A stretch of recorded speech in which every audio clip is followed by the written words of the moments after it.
please welcome to the stage the sea captain himself, Mr. Phil Bender. Hello, Prospect, my old friend. I've called to talk with you again because a meeting I am looking for. And if you say no, I won't take it hard, because this training that's been planted in my brain, no pain, no gain. I learned the sound of phoning, and in the morning light I made 40 phone calls, maybe more. People hanging up without speaking. People hanging up and not listening. People saying, yes, I'll meet for lunch today if you pay. I learned the sound of phoning. I don't know where you were for the national anthem. You know what? You had a great person, so you didn't need that. Good to see you, Bonnie. My friend, welcome to the stage, Phil. Good to be with you. Fantastic. Nice to be with you all. And he can sing. He tells me, Bon, I want to sing. I said, Phil, I'm all for surprises, but it's pretty good there, my friend. Well, thank you. Thank you. So welcome to the stage.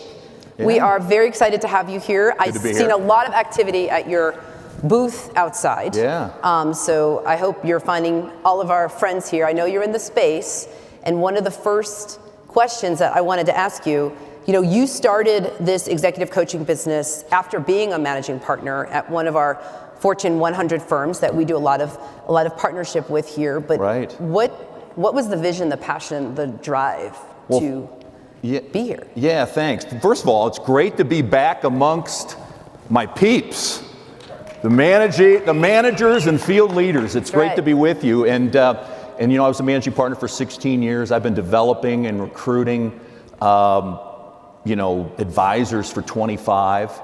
And yet upon taking a buyout and moving on, I knew that I knew where the pain points were. I also knew what the future was going to hold. And I could see it. But like many field leaders, you're doing 20-minute sound bites all day long. So I never had time to really pay attention to what is it really like to grow as an advisor.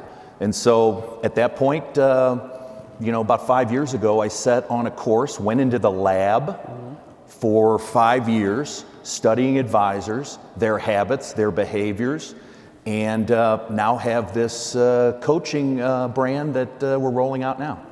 Well, I have to tell you, so when we were chatting, like I said, a lot of us have coaches. I have a coach.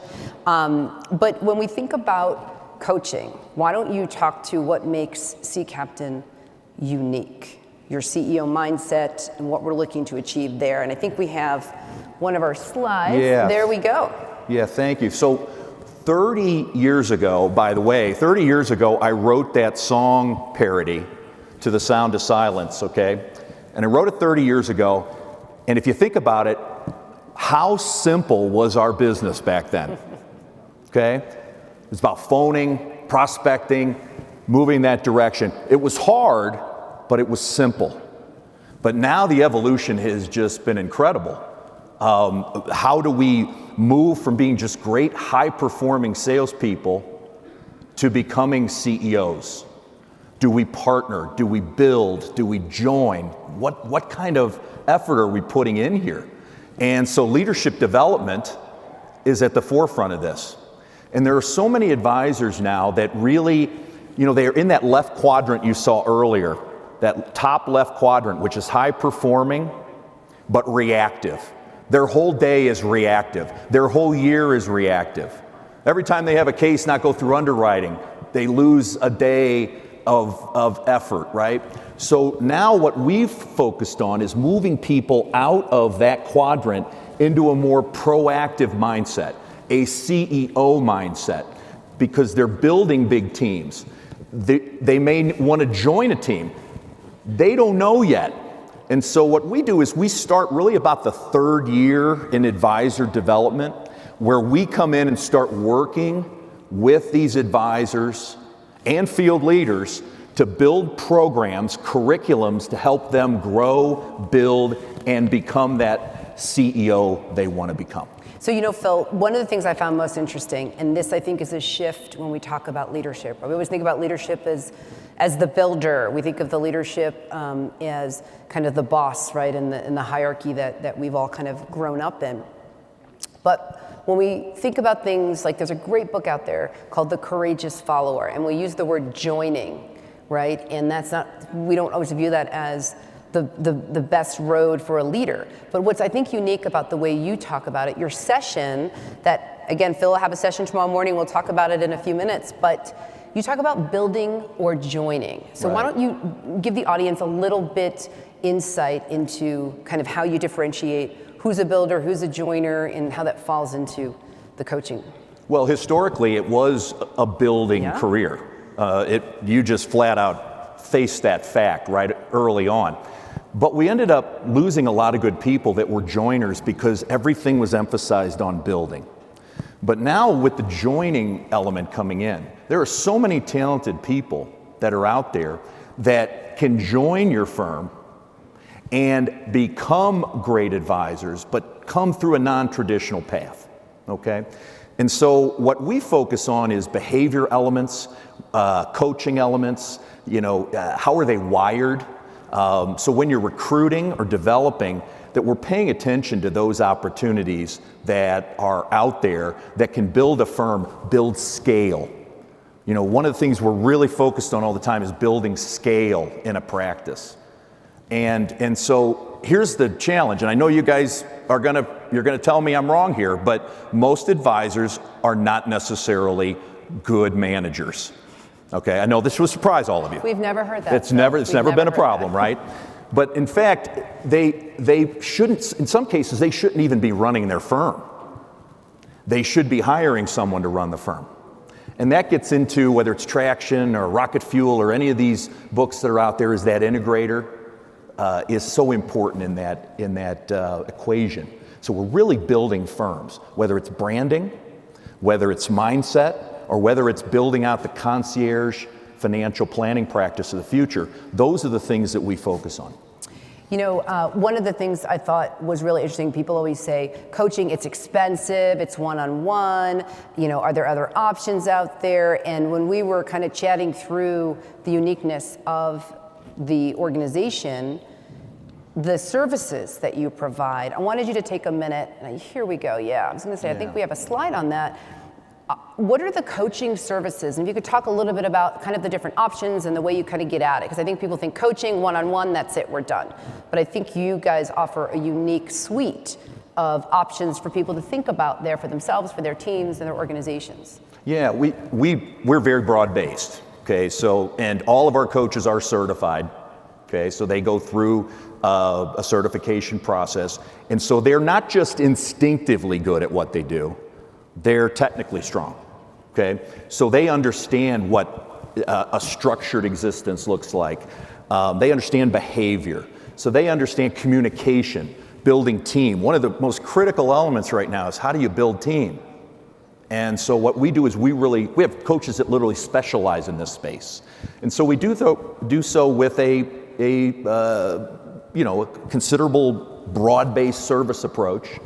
And everything from recruiting to team building, to leadership development. We have curriculum. We work with firms to actually work with them where they pick out the pieces of curriculum they want to use in the process.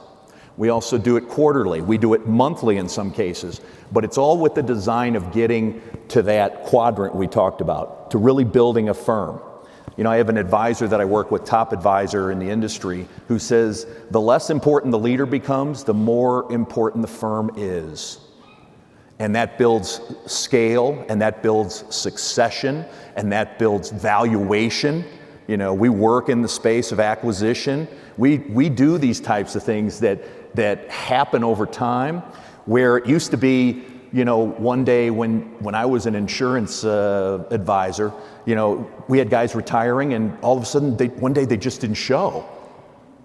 And their clients were just dumped. Well, that's different now, and it needs to be different for the client's benefit. So these are things that we work on: vision planning, mission planning. It's a very in-depth process. It's fantastic. Well, Phil, we have your solution session happening tomorrow morning, 7 a.m., my friends. Why don't you give them a little sneak peek into what you think they're going to be able to take away joining that session? Yeah, well, not taking away from any of the other presenters, but you got to eat. So I expect all of you to be there, okay? So you got to be there for breakfast. But what you can expect tomorrow is it's going to be fun. We're going to have some behavioral conversations around being CEO. We're going to talk a little bit about, one of the most important things that I talk about in business development is that who you are matters more than what you know. And we're going to talk about what who you are means tomorrow with our group. And I have some very simple exercises we'll go through. Those will be fun. We'll talk about how you're wired, because everything starts with the field leader.